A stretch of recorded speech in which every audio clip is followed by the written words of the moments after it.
Hello, this is my third Lost in Classics monthly review and part of my Classics Book Club challenge to read at least 50 books over 5 years. This month, March 2019, I have read Jane Eyre by Charlotte Bronte. So, what's it all about?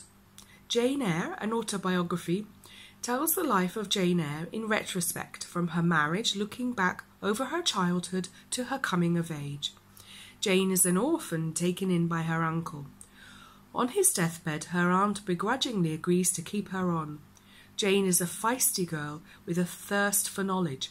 Her refusal to know her place grates with her aunt and cousins, and she is soon packed off to boarding school, where she should learn to be more humble and more God-fearing. Conditions at the school are very harsh. The rules are strict, the food rations and the heating are scarce.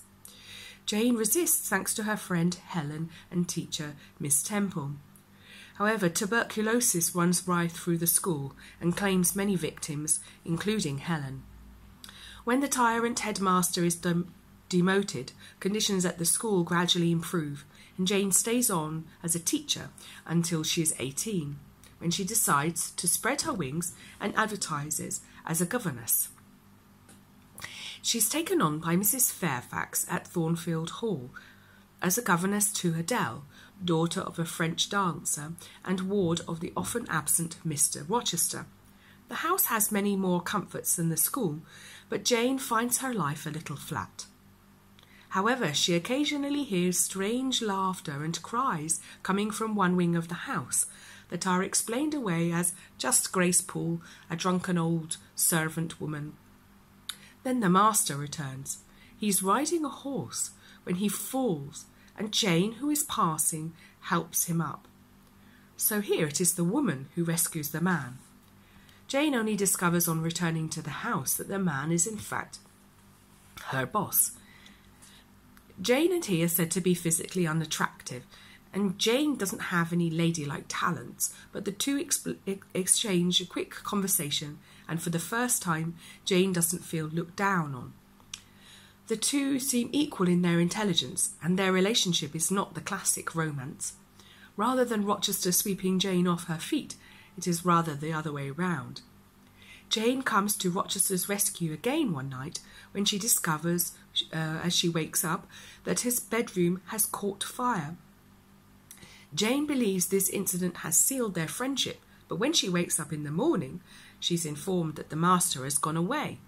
When he does come back, he's not alone. He's brought fine company with him in the form of Blanche Ingram, a beautiful and educated potential bride, and her friends, who perhaps represent the society which would approve of such a match.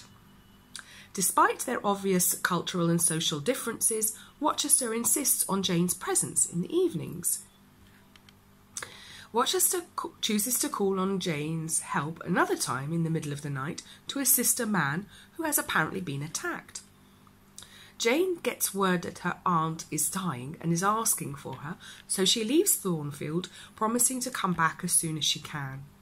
On her deathbed, her aunt admits her hate for Jane and her regret that she has told another uncle of Jane's that Jane was unaware of that Jane had died. Jane forgives her, and after a month's absence finally returns to Thornfield. For her it feels like coming home. Preparations for Rochester's wedding are underway. Adele must go to school, and Jane will have a new position in Ireland. Jane does not want to leave her home, so when Rochester admits that Blanche is only after his money and reveals his feelings for Jane and proposes, she accepts. On the evening of their wedding, a strange figure breaks into Jane's room and tears her veil.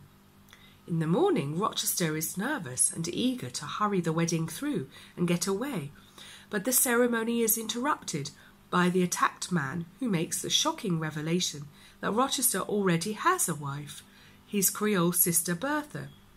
She is mad and kept in the attic at Thornfield Hall to prevent her from hurting herself and others. The wedding is obviously off, and Jane, distraught, runs away. Having forgotten her possessions on the bus, she turns to a household with 2 sisters for help. They take her in, although she will not reveal to them her real name or where she is from. The recently orphaned sisters are to be governesses. Their brother, instead, is a pastor. He offers Jane a job as a school teacher. She understands that it's her only solution and accepts. But Rochester still calls to her in her dreams. The pastor, St. John Rivers, thinks that Jane would make a good pastor's wife and asks her to marry him and help him in his missionary. But she knows he does not love her and refuses to compromise. Out of the blue, St. John receives a letter informing him of his uncle's death. It turns out that Jane, the girls, and St. John are half cousins, and that the uncle has left Jane £20,000. Jane is more delighted about finally having found a family than her fortune, but it does liberate her. So the next time Rochester comes to her in a dream, she decides to head back to Thornfield. To her surprise, she discovers that Bertha has died in a fire set by herself, that also blinded and lamed Rochester. Now they are free to marry. I really liked reading Jane Eyre. Perhaps the first-person narrative helps to build a more personal relationship. Jane also takes care to speak to the reader and set the scene, which is also very involving. Last month I read Wuthering Heights by Emily Bronte, Charlotte's sister, so it is tempting to compare. Jane Eyre is generally calmer, perhaps because it's more linear. In Wuthering Heights, we go backwards and forwards in time a bit. But Jane Eyre still has some of those great Gothic elements. Like Wuthering Heights, Jane tantalises with some unanswered questions. For example, if Rochester can lie so poker-facedly about having a wife, is Adele really his child? And what medical condition does Bertha have exactly? Jane Eyre is generally easy to read in terms of language compared to Wuthering Heights, because Wuthering Heights is very poetic, very lyrical. If you read something like Dickens or Wilde, it doesn't really present great problems in terms of language, because the grammar and vocabulary is mostly familiar for a modern reader. But grammar rules are always in evolution, and this is evident in Jane Eyre, particularly in the use of auxiliary verbs, questions and negative forms. The grammar rules that we as students and teachers take as set in stone are really not so. So I've tried to keep this in mind this month in my lessons, and I'm trying to become more open-minded and accepting of mistakes. Jane Eyre is an uncompromising and very resourceful woman. She's not afraid of talking to anyone. She grills Mrs. Fairfax on the source of the strange noises, defends herself against first her cousins and then Diana's and Mary's maid Helen, and most notably responds directly and equally to Mr. Rochester's provocations. It is interesting that Jane is struck off as inappropriate as a child just because she is outspoken, but Rochester travels around, frequenting French dances, potentially fathering children, locks up his wife and attempts to commit bigamy, and that's all okay. I couldn't work out what to make of Rochester. I suppose he redeems himself in the end. Losing his sight makes him more humble and blind to superficial beauty. The idea of beauty is very important in the book. Jane and Rochester are frequently described as being unattractive, and Jane is compared to more beautiful and sophisticated females, but wins because of her morals and quick wit. All Rochester's past difficulties stem from limiting himself to appearances and wealth. My favourite character, however, is Bertha, even though, or perhaps we really don't, perhaps because we really don't get to know her very well. Attitudes towards mental health were very different, and I can't help feeling sorry for her, given up as mad, wrenched from her land and family, and kept locked up like a criminal. I'd love to know more about her.